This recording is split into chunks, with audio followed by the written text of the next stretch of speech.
शानदार सवाल आपको दिया था, क्या दिया था उसी को आज बताऊंगा। बोला था कि उसे खुद ट्राई करना, हो सकता है तुमसे हुआ हो सकता है ना हुआ, नहीं हुआ चिंता मत करो, अच्छा सवाल है। अगर आपने कितना बात करेंगे बाकी अपन यहाँ से देखें तो उसको अच्छे से पढ़ते हैं। देखो क्या कह रहा है ये देखते हैं। If angle of present critical angle of present PQR are A and C respectively, then find the condition between A and C such that the incident ray always show TI internal efficient at side PR of the prism। मैंने आपको सवाल लिख के दिया था कि A और C में रिलेशन बताओ, मैंने आपको आंसर बताया था A greater than 2C कि क्या एंगल ऑफ प्रिज्म और क्रिटिकल एंगल में रिलेशन हो या क्या कंडीशन हो कि भाई रे हमेशा पीआर पर टीआईआर शो करे, हमेशा रे पीआर पर टीआईआर शो करे। अच्छा हमारा आई पे कोई कंट्रोल नहीं, आई हमारा कुछ भी हो सकता है।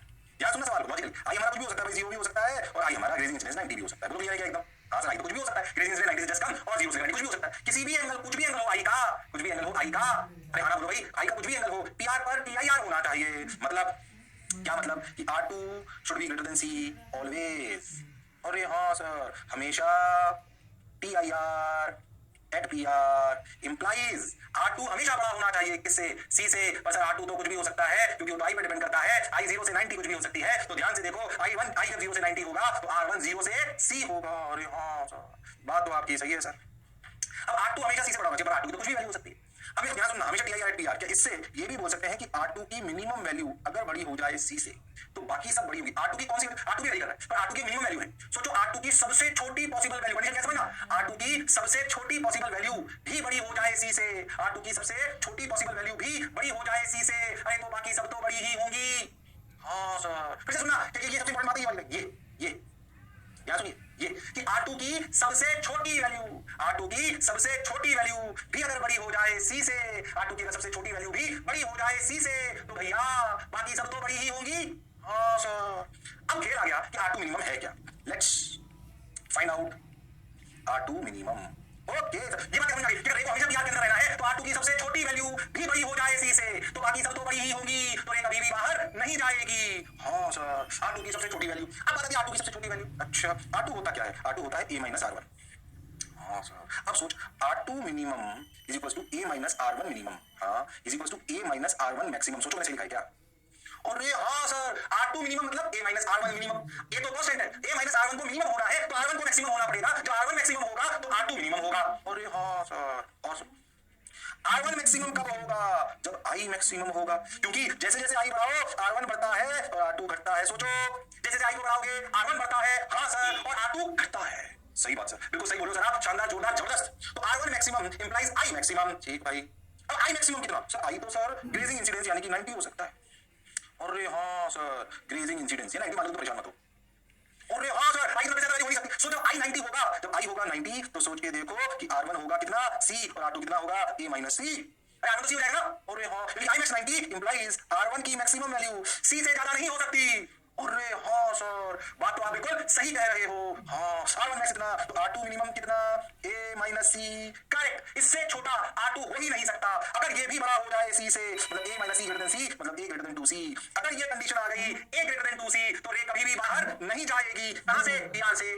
अरे हाँ मतलब सोच के देखो कि कभी प्रिज्म दे रखा हो जिसका N और A दे रखा हो और उसका A 2C से बड़ा हो जाए। जैसे मैं एग्जांपल देता हूं, मान लो एग्जांपल लो, ध्यान सुनो एग्जांपल ऐसा लो कि A की वैल्यू 75 है और N की वैल्यू मान लो 2 है तो क्रिटिकल एंगल 30 डिग्री होगी। अरे हाँ सोचो तो एंगल ऑफ 75 डिग्री है और क्रिटिकल एंगल 30 डिग्री आया तो 30 डिग्री का 60 या 60 से भी बड़ा है 75। हाँ सर तो भाई इस प्रिज्म में कभी भी रे दूसरी सरफेस से बाहर नहीं जाएगी, अपोजिट वाले में वो TIR शो करेगी। क्या शो करेगी? TIR। और हाँ so if there is a condition between A and C कि A is greater than 2C, A is greater than 2C then always रे अंदर। एग्जांपल ये देखना वो समझ आई की बात? अरे वो समझ आई की बात? अरे सोचो तो A greater than 2C क्योंकि बहुत मैथमेटिकल बात नहीं है, बड़ी कंसेप्चुअल बात है। इससे प्रिज्म में और फील आने लगती है कि अगर A greater than 2C हो गया तो रे का बाहर जाना संभव नहीं। Is it clear to everyone? Is it clear to everyone? ये दिमाग लगा, इतना दिमाग लगा उसमें तब आंसर आता है A greater than 2C। मैं मानता हूं कि ये सवाल हो सकता है तुमसे ना हुआ, एग्रीड, पर इस कांसेप्ट को समझकर अब तुम इसका अगला सवाल कर सकते हो। अगला सवाल, हाँ अगला सवाल क्या? ध्यान से देखो भाई, राम लालो श्याम लालो सुंदर कन्या आ जाओ। अगला सवाल क्या है? देखो भाई R2 greater than C greater than 2C तो मैं समझ आया। यही सवाल है, ध्यान से सुनना अच्छे से। ध्यान देखो 75 2 डिग्री हो तो समझ में आ गया TIR N बराबर 2 हो, I की वैल्यू हो A 75 मैंने एग्जांपल लिख बता दिया, ध्यान से देखो। हाँ यस मतलब हमेशा TIR शो करेगी। वही प्रिज्म अब क्या बोला सुनना, if angle of prism between given prism R A and C respectively then find the condition between A and C such that the incident ray always crosses the side PR of the prism। अच्छा always crosses the side PR of the prism मतलब रे कोई भी आई हो PR को पास कर जाएगी। PR होगी आपसे बोला गया कि A और C में क्या कंडीशन हो कि रे हमेशा PR को पास कर जाए। पिछले वाला लॉजिक सोचना R2 मिनिमम की जगह अब क्या होगा। ध्यान सुनना, रे को हमेशा पार करना है किसको? PR को। किसको पार करना है? PR हमेशा, चाहे कोई भी आई हो, कोई भी R1 R2 हमेशा PR को पास कर जाए। बट TIR होगी ना for any value of I। अगर ऐसा है तो बताओ क्या कंडीशन है कि भाई आपकी TIR होगा। बोल दिया? अरे सोच लो, बताओ कि हमेशा रे बाहर चली जाए, हमेशा रे बाहर चली जाए। बोलो अरे सोच लो अरे गारंटीड बताओ, अरे बताओ, अरे बोलो भाई बोलो। ओके अच्छा अच्छा अच्छा अच्छा अच्छा ठीक है भाई ठीक है भाई ठीक है भाई बोलो P Q R P Q R P Q R भाई पी क्यू आर बोलो भाई। Okay sir got your point sir P Q R sir अब क्या करें सर करते चलो देखो फिर से मैं बताऊं टाइम देता हूं टाइम देता हूं कभी होता 30 सेकेंड्स। अरे हाँ तुम लोग कर सकते हो दोनों मुकाबले तुम्हें है बोलो भाई हाँ हाँ बोलो भाई जिंदगी के सफर में गुजर जाते हैं जो मकाम। तो मेरे गाने से परेशान हो गया हो जाओ मेरे गाना पड़ रहा है मेरी बीवी परेशान है कि तुम गाना मत गाया करो। मैंने कहा मैं तो गाऊंगा क्या जाओ बीवी बात सुनते फिर से भटक गए। ए लेस देन सी इसका आंसर है ए लेस देन सी कैसे सुने क्या लॉजिक हुई रे हमेशा बाहर ओके मसलन मतलब क्या R2 की मैक्सिमम वैल्यू भी छोटी हो C से नहीं समझे। अगर R2 की सबसे बड़ी वैल्यू भी जो R2 सबसे बड़ा हो सकता है वो भी अगर C से छोटा हुआ तो बाकी सब तो छोटे ही होंगे। अरे हाँ R2 की सबसे बड़ी वैल्यू भी अगर छोटी हो C से तो रे हमेशा बाहर R2 का तो खेल वहीं दिया गया है पहले सब आंसर नहीं रेयर से आंसर जाएगा कोई दिक्कत नहीं दूसरे केस में लड़ाई की आंसर से रेयर जा रहे हो। हां अब सोचो R2 की सबसे बड़ी पॉसिबल वैल्यू याद रखो धीरे से बोलो अच्छी बात है R2 की सबसे बड़ी पॉसिबल वैल्यू भी छोटी हो C से तो रे हमेशा बाहर जाएगी तो रे हमेशा बाहर जाएगी। हां सर बात तो आप बिल्कुल सही कह रहे हो जोरदार कह रहे हो मौज के साथ कह रहे हो ओके सर तो R2 max is less than C R2 max is less than C okay sir got your point sir बात समझ आई सर अब क्या करें अच्छा R2 max R2 max R2 max R2 max R2 max R2 max R2 max R2 max R2 max R2 max okay R2 max का क्या मतलब है कि सर R2 बराबर तो A minus R1 होता है तो इसका मतलब R2 maximum का मतलब क्या R1 minimum sir R2 max का मतलब R1 minimum R1 minimum हाँ सर R2 max का मतलब R1 minimum got your point sir बात समझ आई सर अब क्या करें ठीक है भाई ठीक है R1 minimum का मतलब I minimum पर I minimum तो 0 तो R1 minimum भी 0 और हाँ तो R2 max कितना हुआ A यानी कि R2 की वैल्यू A से ज्यादा संभव नहीं है यानी कि A should be less than C।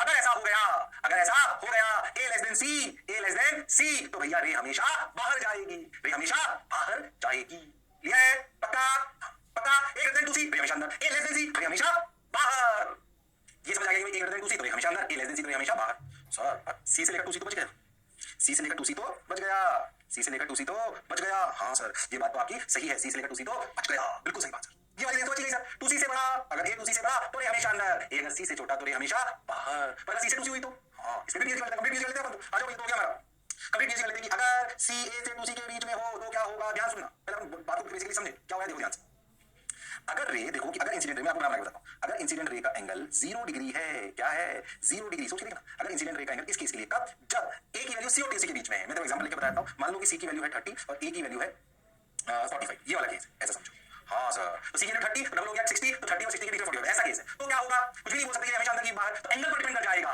इस पर डिपेंड कर जाएगा एंगल पर सुनना अगर एंगल I0 है I0 तो R1 भी 0 तो R2 की वैल्यू A अरे हाँ R2 की वैल्यू क्या हो गई A और पर A तो C से ध्यान से A की वैल्यू R2 क्या हो गया A पर A की 45 पर A की वैल्यू 30 है और हां तो R2 तो हो गया A और A तो C से बड़ा है यानी कि रे अंदर रहेगी और रे हां सर अगर I0 हो तो रे अंदर रहेगी लॉजिकली समझ आया सर बिल्कुल सही बोले सर आप बिल्कुल करेक्ट 100% सही सर बहुत बढ़िया अब सुन अगर एंगल ऑफ इंसिडेंस 90 हो 90 का मतलब ग्रेजिंग इंसिडेंस मतलब ये सेट तो अंदर कितने पे गई अगर ये 90 पे आती है तो अंदर कितने पे जाती है सर C पर जाती है तो R2 कितना बन जाता है A minus C और रे हाँ अगर A minus C का 45 minus 30 15 और रे हाँ पर A minus C तो C से छोटा है तो रे बाहर आ जाएगी और रे हाँ सर मैं क्यों 0 90 के बताया फील करने के लिए 0 के लिए अंदर है और 90 के लिए बाहर है मतलब बीच में कहीं कोई ऐसा एंगल आएगा ध्यान से देखो as you increase I क्या समझना क्या मैं बोल सकता हूँ as you increase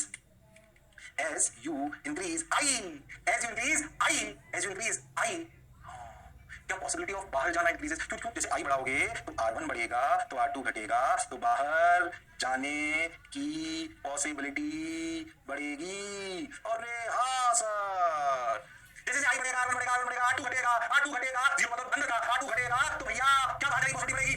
अब सोचो वो एंगल जिसपे मान लो कि रे जस्ट बाहर आने लगी जस्ट बाहर आने का मतलब ऐसे बाहर आई मतलब ये क्रिटिकल एंगल तो ये A minus C अब खुद सोच इस कंडीशन से अगर I नॉट छोटा हुआ मतलब I हुआ ध्यान समझना I हुआ 0 से लेकर I नॉट तक तो रे अंदर रहेगी और अगर I हुआ I नॉट से लेकर 90 तक तो रे बाहर रहेगी और रे हाँ सर I नॉट वो एंगल है जब R2C हो गया है अरे हाँ, तो आई नॉट से अगर बड़ा हो गया तो आर टू सी से छोटा हो जाएगा तो ये बाहर चली जाएगी, और आई नॉट से आई छोटा हो गया तो ये अंदर रह जाएगी, क्योंकि आर टू सी से बड़ा हो जाएगा तो आई नॉट कब आएगा जब आर टू सी होगा। तो ये कंडीशन, तो ए सी और टू सी के बीच में है तो आई नॉट के अंदर आएगा, 0 से आई नॉट अंदर, आई नॉट से 90 बाहर, तो आई नॉट कब है जब ये सी है। तो देखो इक्वेशन लगाओ, 1 into sin i not equal to n into sin a minus c, ये आई नॉट की वैल्यू है। ये कहानी भी समझ आनी चाहिए। तो ए ग्रेटर टू सी हमेशा अंदर, ए लेस देन सी हमेशा बाहर। अगर ए सी और टू सी के बीच में है जैसे कि एग्जांपल, तो भाई अंदर भी हो सकती है और बाहर भी हो सकती है। उसके लिए क्या कहलाता है आई नॉट कब आता है जब टू सी होता है, 0 से आई नॉट अंदर, आई नॉट से 90 बाहर, अंदर बाहर अंदर बाहर। और हाँ सर, जोरदार कहानी। कैसी कहानी? जोरदार कहानी, दिमाग वालों को ही समझ आएगी। पर ये कंप्लीट पीएचडी है किसकी? प्रिज्म की। प्रिज्म का ए और एन देखकर बता सकते हो कि उसके साथ क्या खेल होने वाला है। अरे हाँ तो बोलो, अरे सोचो, अरे गारंटीड। हाँ सर, बात तो सर आपकी सही है, जोरदार है, मजेदार है, शानदार है। बोलिए, अरे पक्का, अरे गारंटीड। हाँ सर, बिल्कुल सही सर, तो क्लियर है। अरे समझ आया क्या? एक कहानी पूरी समझ आ गई सर हमको। एक दूसरी एल ऐसी कहानी पूरी मैंने आराम से आधे घंटे में सुनाई है आपको। बड़ी काम की, बस अच्छा अगर पढ़ना चाहते हो कॉम्पिटिशन कोई मैसेज देखो बहुत ज्यादा आपको फील आती है। और एन देखते हो बता सकते हैं, मतलब ये एन देखा उसी आ गया, देखते से बता दो क्या होने वाला है में। बोलो क्लियर है क्या? अरे सोच लिया क्या? सोचिए सर, बहुत बढ़िया सर, बहुत जोरदार सर, पक्का आगे बढ़ जाओ। हाँ बढ़ जाओ, तो चलो भाई आगे बढ़ जाते हैं। ऐसी क्या शर्माने वाली बात, कोई 0 बताया तो मैंने टीआईआर हो गया, अगर 90 हो गया तो बाहर निकल गई। अरे हाँ, और अगर अपन बात करें तो अपना एंगल आई नॉट क्रॉसेस किया, जो हमने पढ़ा वो पूरी कहानी उसी पेज में लिखी। अब मैं बताऊं एक चीज को, मैंने ऑप्टिकल फाइबर मैंने आपको पहले भी बोला था, ऑप्टिकल फाइबर में अभी 10-15 मिनट खत्म कर दूंगा। बट रियलिटी ये है कि ऑप्टिकल फाइबर दुनिया की बहुत बड़ी सच्चाई है ना, जिससे हमारा सारा कम्युनिकेशन होता है। ऑप्टिकल फाइबर में आपको टीआईआर की बात कर सकता था, पर प्रिज्म के इन केसेस के बाद उसकी फील ज्यादा आती है, क्योंकि उसी सिमिलर टाइप की चीज है। ठीक है, फिर मैं कह रहा हूं ऑप्टिकल फाइबर केबल मतलब अपने आप में तेरे सोचे कि आपको जीवन लगा तो भी बात हो जाए। हमारे जो अपना मोबाइल फोन में बात होती है उसके पीछे का मेजर कारण ऑप्टिकल फाइबर, इंटरनेट हमारे आ रहा है, बहुत सारी चीजें ऑप्टिकल सिग्नल हमारे आ रहे हैं जो वायर्स के थ्रू आते हैं, वो सब ऑप्टिकल फाइबर केबल है। आप ऐसे समझो जैसे पाइप नहीं होता, अपन नल खोलते हैं तो पानी निकलता है, उसकी तरफ फैलता नहीं है पानी, ऐसे नल खोल दिया, नल खोल दिया पानी सब फैल जाएगा। तो मुझे नल से अगर यानी टैप से अगर मुझे 2 किलोमीटर दूर पानी जाना है, 1 किलोमीटर दूर पानी जाना है, पंप हाउस से, तो मैं पाइप डालता हूं, मैंने ऐसे करी भाई इस में पानी भेजना है तो मैं पंप खोल दिया, सब जगह पानी फैल जाएगा। क्या हम चाहते हैं कि वो बिना बिखरे एक जगह पहुंचे तो पाइप लगा देते हैं। ऐसा समझो इलेक्ट्रोमैग्नेटिक वेव का सिग्नल, यानी लाइट जिसे आप कहते हो, electromagnetic wave signal, electromagnetic wave तो लाइट है। हाँ सर, ये सिग्नल को अगर आप चाहते हो कि एक जगह से दूसरी जगह जाए, उसमें ज्यादा कोई लॉस हो फैलेगा तो लॉस हो जाएगा, उसकी इंटेंसिटी हो जाएगी, ऐसे थोड़ा हटाओ किलोमीटर चलता है। तो खास बात है डबल करता है 3 मीटर पर सेकंड, 6 स्पीड 3 मीटर पर सेकंड, और फास्ट ट्रैवल करता है। कोई जल्दी टक्कर लगाने में भी से बहुत कम समय लगता है। सो तू जल्दी टक्कर लगा रहा हूं 2 पाई आर अर्थ का रेडियस करना 2 पाई आर 6400 किलोमीटर, ऐसे बता रहा हूं। अगर आप ये सोचो कि अर्थ का ऑप्टिकल फाइबर केबल आपको ऐसे बिछा दो, सोचो तो पूरे चक्कर में कितना टाइम लगेगी लाइट। अगर ऐसे अगर सोचो आपको ये को ऐसे चलना ऐसे, तो सोचो कितना टाइम लगेगा। 2 पाई आर अर्थ का रेडियस लगभग 6400 किलोमीटर होता है, ऐसे अंदाजे बता किलोमीटर 10 टू 3 सारी चीजें 10 टू 8। सोच ये 3 और ये 5 तब भी 10 टू 3। अरे हां सर, अरे हां सोच अभी भी ये कितना 3000 से डिवाइड हुआ है 2 पाई 64 128 into 2 पाई। अरे हां ऊपर क्या होता है ध्यान से, ऊपर बचा 128 सही है ऐसे ही, तो याद नहीं वैसे अप्रॉक्सीमेट कर रहा हूं। अरे हां 128 बटे ऊपर 3 हो गया, 128 बटे करीब 1000 आएगा। मतलब सोच के देख मात्र 0.1.15 सेकंड के अंदर अंदर आपकी धरती को पूरा टक्कर लगा देता है। कौन सिग्नल इतना फास्ट मूव करता है। तो आप ऐसे पाइप बिछा लो तो धरती आधे चक्कर को पूरा करने में कितना सा टाइम लगेगा। अरे हां इसे सिग्नल फटाफट पहुंच जाते हैं। तो ऑप्टिकल फाइबर केबल हमारे जीवन की बहुत अमूल्य सत्य है। ऐसे में क्या डिटेल में जाऊं तो लोगों ने पूरा जीवन इसमें निकाल दिया, आपको बात समझ में आनी चाहिए। हाँ ऑप्टिकल फाइबर मैं आपको एक कहानी के रूप में समझाता हूं। ऑप्टिकल फाइबर करता क्या है, ध्यान से समझो। ऐसा समझो कि क्या होगा, ध्यान समझो। ये कोड ग्लेडिंग तुम्हें से ज्यादा परेशान होने की आवश्यकता नहीं है, तुम ये तो मैंने आपको फील कराई, इसको समझने से पहले आप समझो कि अगर ऑप्टिकल फाइबर, मैं पहले बेसिक शब्दों में समझाता हूं, फिर इसको थोड़ा सा स्ट्रक्चर्ड वर्जन समझा दूंगा। ऑप्टिकल फाइबर केबल, ठीक देखो ऑप्टिकल फाइबर केबल पाइप है, तो उसमें होता है कि ऐसे एक पाइप है मेटल की चीज बनी है। सोचो ये हजारों किलोमीटर हो सकता है। सोचो आप यहाँ से सिग्नल डालो, ठीक। अब मान लो कि एयर ऐसा समझो, और आप एयर से सिग्नल को डालो तो समझो जब एयर से सिग्नल को डालो तो डालिए आपने, अब हो क्या कि मान लो ये अंदर जाए एयर से ऐसे, और सोचो यहाँ पे टीआईआर हो जाए इस जगह, तो क्या ऐसे आएगी टिक टिक टिक टिक ऐसे चलती रहेगी और एंड से बाहर आएगी। मतलब हम ऐसा सेटअप करेंगे कि जब सिग्नल अंदर डले तो टीआईआर साइड सर्विस से टीआईआर करा लो, और सोचो 4 किलोमीटर तक हो सके तो लॉस भी नहीं होगा, क्योंकि टीआईआर शो कर रही है, टीआईआर का टोटल इंटरनल रिफ्लेक्शन लॉस हो नहीं रहा। अरे हां, और दूसरे से बाहर पानी की पाइप की तरह कोई कितने किलोमीटर हो सकता है। अगर ऐसा कर पाए तो सिग्नल को बिना ज्यादा लॉसेस के एक एंड से दूसरे एंड पर जादू की तरह फ्रैक्शन ऑफ सेकंड्स में पहुंचा पाएंगे और अपनी बात कह पाएंगे जो कर पाते हैं। आज तुमसे बात कर रहा हूं, ऑप्टिकल फाइबर केबल का कमाल है भाई। तुम मेरा लेक्चर देख रहे हो, मुझे सुन रहे हो, मेरे यहां से ले होकर तुम्हारे पास भाई फीड पहुंच गई, भाई शानदार। ऑप्टिकल फाइबर केबल जैसे हमारे वाईफाई लग रहा है, आपके घर में वाईफाई लग रहा है, मोबाइल की पैकेट की कहानी, ये कोई सैटेलाइट कम्युनिकेशन नहीं है, ये ऑप्टिकल फाइबर केबल है जो पूरी दुनिया में बिछी हुई है। हमारा mobile communication optical fibre cable पे बेस्ड है। कई लोग कंफ्यूज होते हैं सैटेलाइट से बात हो रही नहीं, सैटेलाइट से टीवी आ रही है, उसमें इसीलिए लैग आता है। ध्यान से समझना, क्या मैं पढ़ लिया थोड़ा सा, आप दिखाओ टीवी पे ऐसा नहीं होता कि लैग आता है कभी-कभी। क्या राजेंद्र जी कांग्रेस के स्पोक्सपर्सन या बीजेपी का स्पोक्सपर्सन या कोई भी इसी के बात कर रहे होते हैं, क्या राजेंद्र जी आप हमें सुन पा रहे हैं? राजेंद्र जी हाँ वो मुझे सिग्नल रिप्लाई करते हैं। ऐसा सैटेलाइट होता है, क्यों? क्योंकि सैटेलाइट कम्युनिकेशन पहले जाता है फिर आता है, बहुत दूर है हमारा सैटेलाइट। सैटेलाइट की बात आपको ग्रेविटेशन बताई जाएगी, सैटेलाइट से जस्ट बात। हां हमारे कम्युनिकेशन ऐसा नहीं होता, मोबाइल बात करते हैं तो ऐसा नहीं होता। क्यों? क्योंकि ये मोबाइल कैसे काम करते हैं, सिंपल समझो। आपके घर पे मान लीजिए कि आप यूएस में बैठे हुए, समझा रहा हूं, थोड़ा सा भावुक हो गया। मान लीजिए कि यूएस में आपका दोस्त बैठा हुआ है, आपसे बात करनी है, यूएस में से बहुत दूर है, पता नहीं आएगा फोन यहाँ से आपको जो सबसे पास वाला टावर है उसको सिग्नल जाएगा, टावर देखो वहां से जाएगा टावर, उस टावर पर चली गई लाइन। अच्छा उसने बोला अच्छा ये रामलाल को ढूंढ रहा है, उस टावर से ऑप्टिकल फाइबर केबल कनेक्टेड है यूएस के उस टावर तक, यूएस के टावर तक जहां पे आपका दोस्त बैठा है, उसके सबसे पास वाले टावर तक। हां सब यूएस में ढूंढ रहा है, सबके सब लाइन से बिछी हुई ऑप्टिकल फाइबर केबल। अच्छा सही लोकेशन देखो, देखना बेबी गूगल पे सर्च मारना, नेटवर्क दिखेंगे पूरे मल्टीपल पोस्ट लाइंस हैं, अच्छा, फिर उसे टावर दूंगा। अच्छा, इस राउटर को सीधा चला उसको वाईफाई सिग्नल भेज देता है। तो इट्स अ कॉम्बिनेशन ऑफ, ऐसा समझो air transmission and optical fibre cable. पर हमारे सिग्नल को मेजरली और ट्रैवल कराता है हर किलोमीटर दूरी फोन टू फोन पे ऑप्टिकल फाइबर केबल, ऐसे जो मैंने आपको समझाया। अच्छा, इस अच्छा इसमें डिटेल में जाओ, फिर लोगों ने आपको जीवन को निकाल दिया पढ़ने में। मैं आपको सवाल के रूप में बेसिक बात के रूप में ऑप्टिकल फाइबर केबल आपको समझाने का प्रयास करूंगा। आप एनसीईआरटी की किताब में मुझे समझ में आएगा कि भाई एक छोटा सा टॉपिक दिया हुआ है, पर अपने आप में बहुत बड़ा टॉपिक है। अनंत, क्या मेरी बात क्लियर है? अरे सोचो, बात समझ तो आई सर, अच्छी लगी है सर, बढ़िया लगा सर, जोरदार सर, शानदार सर। मैं तुम्हें एक और एग्जांपल बताता हूँ। कभी तुम मतलब हो सकता है तुम ऐसे देखे हो, या तुम कभी मेले में गए हो, या कभी ऐसे अम्यूजमेंट पार्क में गए हो, या किसी के ड्राइंग रूम में तुमने देखा हो, ऐसा ना एक कॉट टाइप होता है, उससे ना एक मतलब जैसे फाइबर के तार निकले होते हैं, है ना, ऐसे। और रात में क्या होता है कि ना, रात में क्या होता है, यहाँ से लाइट डालते हैं। अब क्या होता है कि अगर सोचो ऑप्टिकल फाइबर केबल के तार होते हैं पतले जैसे कुछ रात में अगर आप उसको लाइट जला दो तो लाइट सिर्फ यहाँ से आती है, शाइनिंग इस जगह से, साइडों से बाहर नहीं आती। ये वाला ठंडा हो रहा है, तो जो फाइबर के वायर होते हैं हिल होते हैं, तो अपने को जो लाइट आ रही होती है वैसे हिलती नजर आती है। अरे हाँ सर, देखा होगा, हाँ सर देखा तो है, ये ऑप्टिकल फाइबर केबल का कमाल है। लाइट जलाओ, बाहर से साइडों से निकले, तो जो साइड है, अच्छा वो चूंकि बहुत पतले फाइबर के क्वार्ट्ज के इनके, है ना, ग्लास के क्वार्ट्ज के मिक्सचर के फाइबर होते हैं पतले पतले से, जो ऐसे मोल्डेबल भी होते हैं, अपने आप में बहुत बड़ी साइंस है। क्या ठीक भाई, तो अपन इस ऐसे हिलते हैं, जो रात में देखो ऐसे ऐसे रोशनी हिलती है, रोशनी यहाँ से आ रही होती है। अरे हाँ सर, तो फिर मैं क्या यार स्टडीज हैं, बहुत डिटेल में जाया जा सकता है। क्या ऑप्टिकल फाइबर केबल बेसिक कैसे काम करती है? अब इसमें बहुत सारी लेयर होती है, जैसे भी डायरेक्ट एयर और एक कोई मटेरियल हो गया, टूट जाएगा, फूट जाएगा, उसके ऊपर एक कोर होती है, फिर क्लैडिंग होती है, फिर उसके ऊपर प्लास्टिक की रैपिंग रखी होती है, जैसे मल्टीपल फाइबर्स होते हैं, एक बंडल में बहुत सारे, ये रियल में ऐसे बनती है। तो जो उसके ऊपर कोर होती है उसका डिफरेंट एक्सेस से कम होता है, तो उससे वाली का उससे ज्यादा होता है, अलग अलग तरीके से वो बात होती है। तो कोर क्लैडिंग में तो ज्यादा कुछ नहीं होती है, याद मची के ऊपर की लेयर होती है, पर हम जो सवाल बनाएंगे उसमें हम सिर्फ एयर और वो मटेरियल ले लेंगे बस। तो आप अगर इसका बेसिक स्ट्रक्चर देखा तो कुछ प्रकार का होता है, देखो ये, हाँ ध्यान समझना, ये कोर, ये आपका मटेरियल आपको देखा मैं, फाइबर जिसे फाइबर कहते हैं, ठीक है। इसके ऊपर लेयर होती है, उसके ऊपर होती है क्लैडिंग, बेसिकली ये इसको टेरिया बनाने में मदद करती है, और इसके ऊपर होता है प्लास्टिक की कोटिंग, ताकि आपका ये जमीन के अंदर या समुद्र के अंदर दबा है, तो बेसिकली इसमें कोई भी इरोजन ना हो, क्लियर, कोई रस्ट ना लगे। प्लास्टिक अपने आप में वैसे भी सालों तक, प्लास्टिक की खास बात ये है कि वो कोरोड होती नहीं है ना, उसको डिकम्पोज होती नहीं है, इसे उसकी लेयर चढ़ा देते हैं। क्या मेरी बात क्लियर है? बिल्कुल यार, टाइट एकदम शानदार और केबल्स बनती है, और पता नहीं हजारों किलोमीटर की पूरी दुनिया में फैली हुई है, जैसे हमारा पूरा नेटवर्क। और सही बताऊं तो optical fibre cable plays a very important role कि हमारी पूरी दुनिया आपस में कनेक्टेड है। Is clear? हाँ कुछ कुछ आपकी बात समझ, तो इस डायग्राम बताओ तो थोड़ा सा बना लो, तुम्हें याद रहे। बाकी अपन जो बेसिक पढ़ेंगे उसमें कुछ नहीं, बिल्कुल सिंपल सा अपन एक वायर लेंगे और बोलेंगे बिल्कुल स्ट्रेट है, और अपन मानेंगे कि बाहर एयर है और अंदर है मटेरियल, तो उसको मैं समझाने का प्रयास करूंगा। तो ऑप्टिकल फाइबर केबल बेसिकली क्या है? ऑप्टिकल फाइबर केबल अगर अपन बात करें तो optical fibre cable is you can say great thing for us that can transmit signal from one point to other point. This point may very from thousands of kilometres without loss, you can say without very less loss.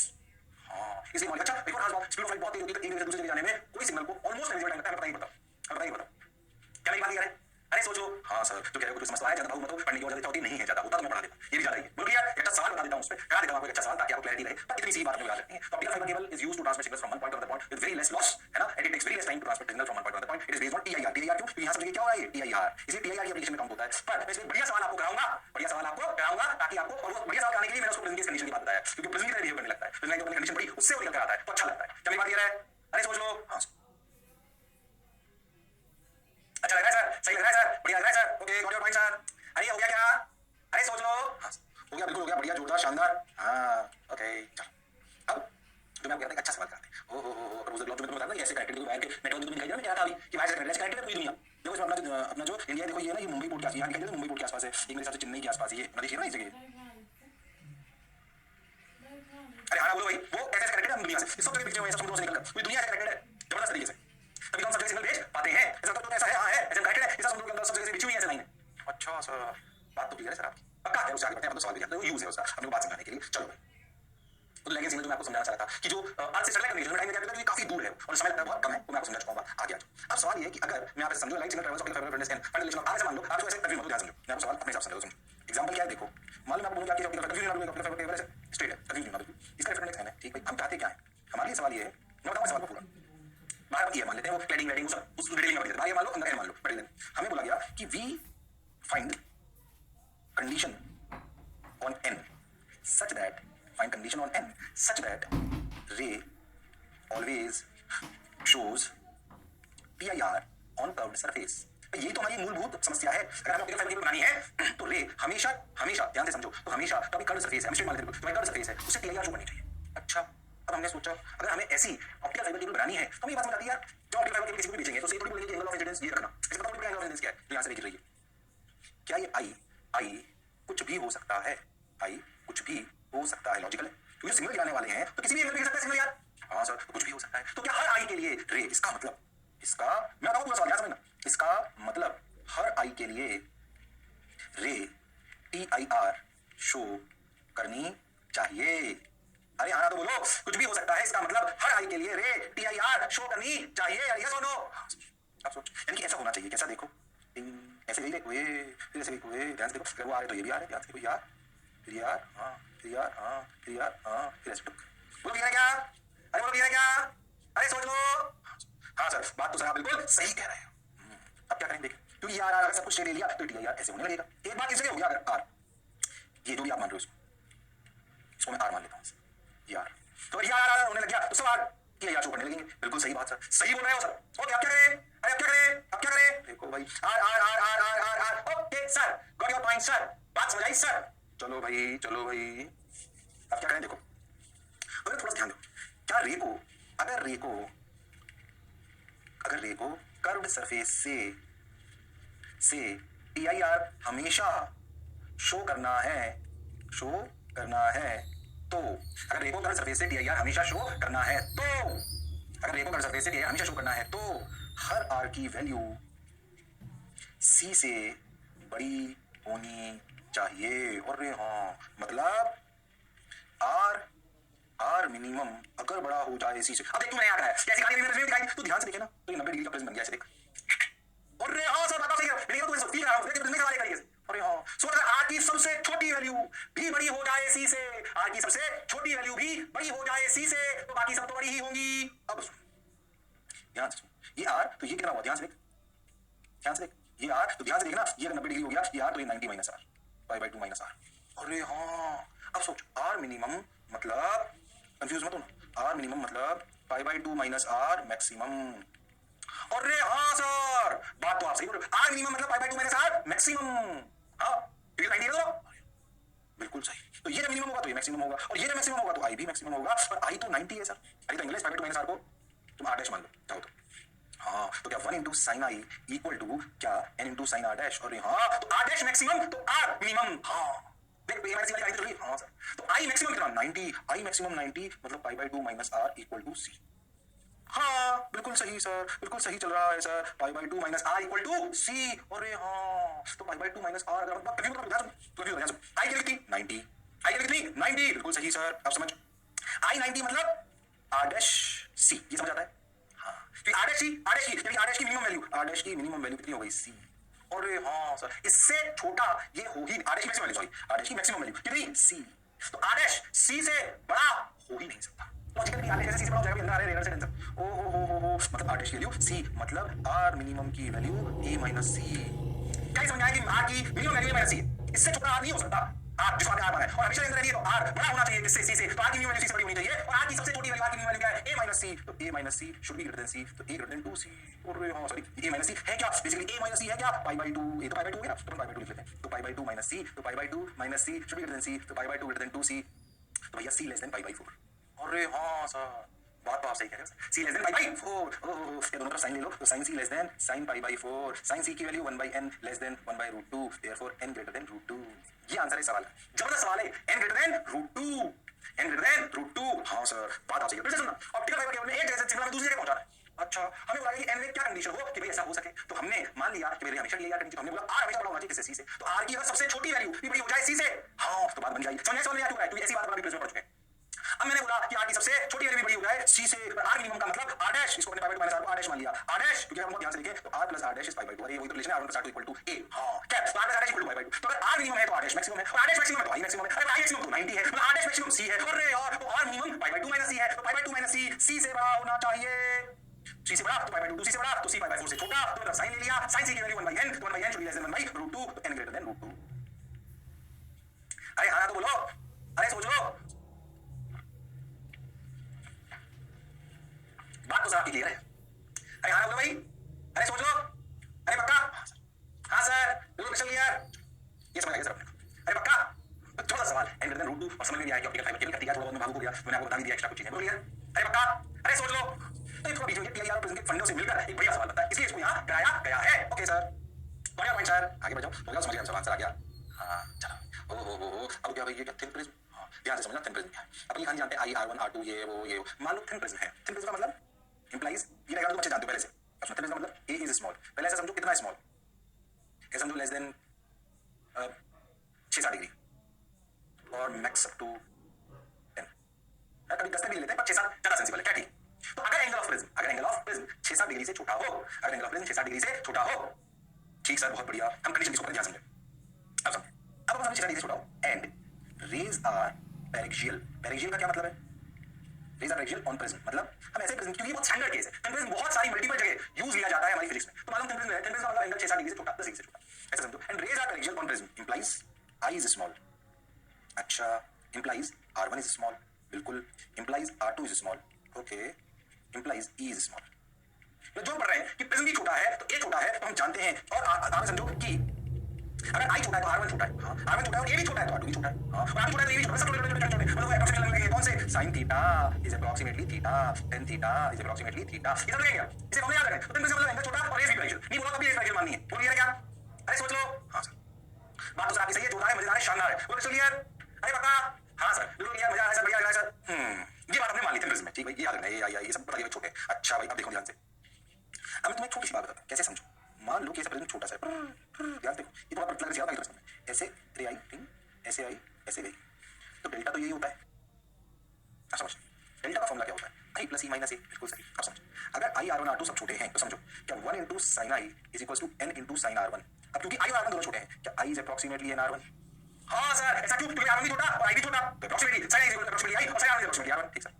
दूसरी surface पे लिखो तो n into sine R2 is equal to, ध्यान से देखो तो n sorry 1 into sine e, हाँ sir, फिर से n R2 इज अप्रोक्सीमेटली ई, हाँ, अब डेल्टा को उसने i प्लस e माइनस ए, ये फॉर्मूला सर पहले पढ़ चुके हैं, i की वैल्यू क्या रख दी सर, i की वैल्यू रख दी nr1, e की वैल्यू nr2 माइनस ए, और यहाँ nr1 प्लस r2 माइनस ए, और r1 तो a है, तो फॉर्मूला आया क्या, n minus 1 into a is the delta angle of deviation formula for thin prism, direct don't depend on ये, तो आई छोटा है बहुत, और हाँ तो थिन प्रिज्म से डायरेक्ट फॉर्मूला याद रखें, इसका डेविएशन का कितना, n माइनस 1 इंटू a, यानी आप ऐसे रख सकते हो, थोड़ा अच्छे से रख दो, ऐसे रख लो थिन प्रिज्म में, ओके इधर से रखा दो a small rays by axial, okay ये रखा होना चाहिए, तो अगर ये ऐसे आई, ऐसे रखना चाहिए, ऐसे आई तो ऐसे डेविएट हुई, टक टक टक, ये डेल्टा, तो डेल्टा का फॉर्मूला है n माइनस 1 a, ऐसे आपको कहानी याद होनी चाहिए, याद, बाकी तो समझने वाली बात, याद कर लो, और हाँ सर तो का फॉर्मूला क्या है, n माइनस 1 इंटू ए, n माइनस 1 इंटू ए, क्या बात क्लियर है, हाँ ना तो बोलना पड़ेगा, क्लियर है सर, बहुत बढ़िया सर,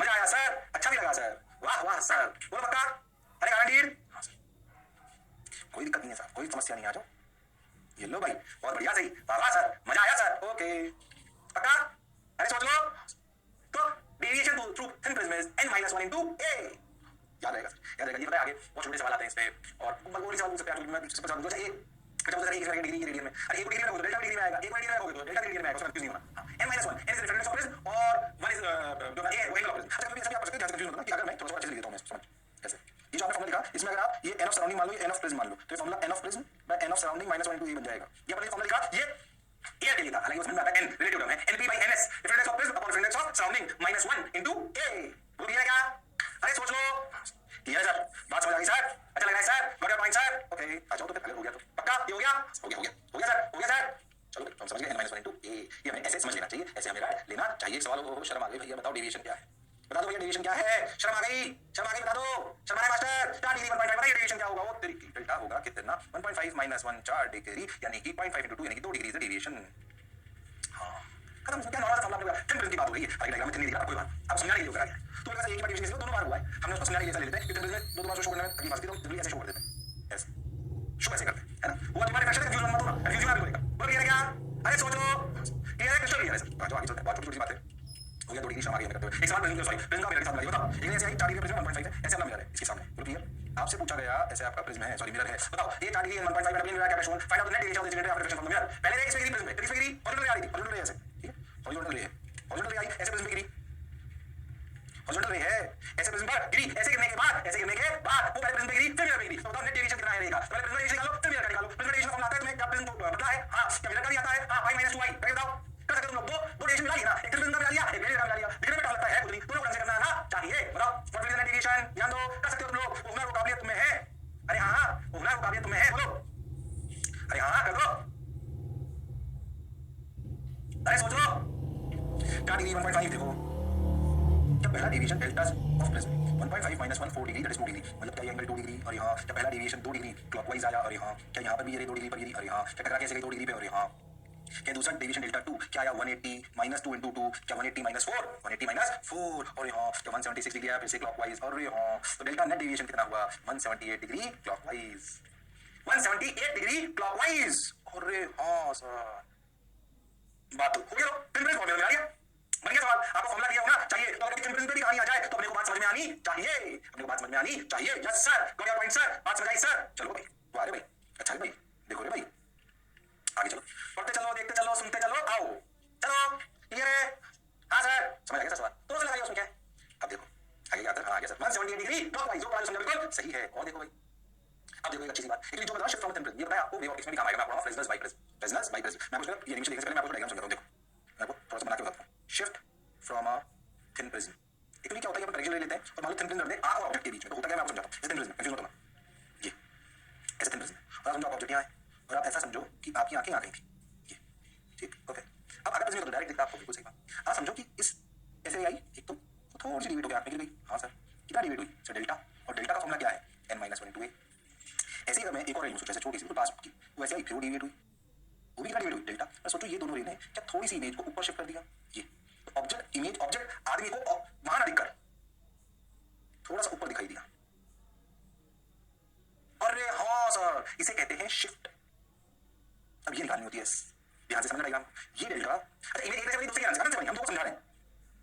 ये डेल्टा तो ये भी डेल्टा, हाँ सर। अच्छा ऑब्जेक्ट की दूरी प्रिज्म से मानी गई, उसे माना गया छोटा है। A is the distance of object from the prism. ये थोड़ा याद रखना, इसका यूज काम आएगा way of Fresnel by prism. अब इसे फॉर्मूला की तरह क्लोज, ओके। ए, अब देख क्या इस वाले ट्रायंगल देखो, ध्यान देखना, क्या tan डेल्टा, ये वाला ट्रायंगल पीछे वाला, क्या ये tan delta equal to s by a, क्या समझ आ रहा है? ये ट्रायंगल में o i और ये मान लो कोई पॉइंट जो भी आपको मानना है, ये वाला पॉइंट o i और ये वाला पॉइंट ट्रायंगल है, तो क्या tan डेल्टा, इधर डेल्टा उधर भी delta, tan delta equal to s by a, तो क्या s equal to a tan delta. अरे पर थिन प्रिज्म है तो क्या tan delta is approximately delta, s equal to a delta. और हां काट मत देना, डेल्टा एक ऐसे। और हां अब थिन प्रिज्म डेल्टा क्या है? n-1 * a, तो ये फॉर्मूला आया शिफ्ट का। a n-1 * a, बड़ा ये अलग चीज है, छोटा ये अलग चीज है। छोटा a is the distance of object from the prism. तो अगर शिफ्ट फ्रॉम थिन प्रिज्म पूछा जाए तो आपको ये कहानी याद होनी चाहिए। हालांकि ऑप्टिक्स में इसकी बहुत ज्यादा यूज नहीं आएगा, एक जगह वे ऑप्टिक्स में काम में आएगा, और ये formula shift from thin prism आपको याद होना चाहिए। Is that clear to everyone? अरे यस और नो?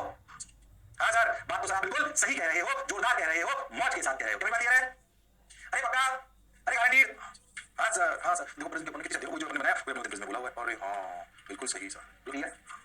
मैं यार पूरी कहानी को समझ आई होगी। अगले टाइम कहानी चालू करेंगे प्रिज्म से अटैच होगी, जिसे कहते हैं डिस्पर्जन। क्या कहते हैं? डिस्पर्जन। तो अगले टाइम में अब इसी जोर से जुनून के साथ चालू करेंगे क्या चीज? डिस्पर्जन। बोलो ये क्या? अरे सोच लो, अरे पक्का। हाँ थोड़ा सा छोड़ा हूं, डिस्पर्जन को मैं बीच में ही रखना चाहता हूं, इसलिए आपको डिस्पर्जन की कहानी अगले टाइम पे चालू करूंगा, फील के साथ चालू करूंगा। डिस्पर्जन मैं थोड़ा सा सीख लेता हूं, टाइम चाहिए तो मैं लोगों की डिस्पर्जन की कहानी पूरी आपको याद होनी चाहिए, है ना? डिस्पर्जन का मतलब इसी साइड चालू करूंगा, परेशान हो तो और इनको बनता है साफ कलर दिखता है, डिस्पर्जन से दिखाई देता है। अरे हां सर बिल्कुल हां कलर जाते हैं। अरे हां वो थोड़ा डिस्पर्जन और थोड़ा बाद में फिल्म इंटरफेरेंस पढ़ेंगे, तब आएगा, क्या वो छोड़ो। आप देखो आप स्कूल में वाइट लाइट लगा के सात कलर दिखाए होंगे। अरे हां ये सब डिस्पर्जन के फिनोमेना, ये सब क्या है? डिस्पर्जन के फिनोमेना, डिस्पर्जन के फिनोमेना। हां सर, तो तुम्हें मैं एक छोटी सी बात बताई देता हूं, थोड़ा सा गड़बड़ हो जाएगी पर नहीं। अरे रवि जल्दी करते हैं, बोलिए। अरे पक्का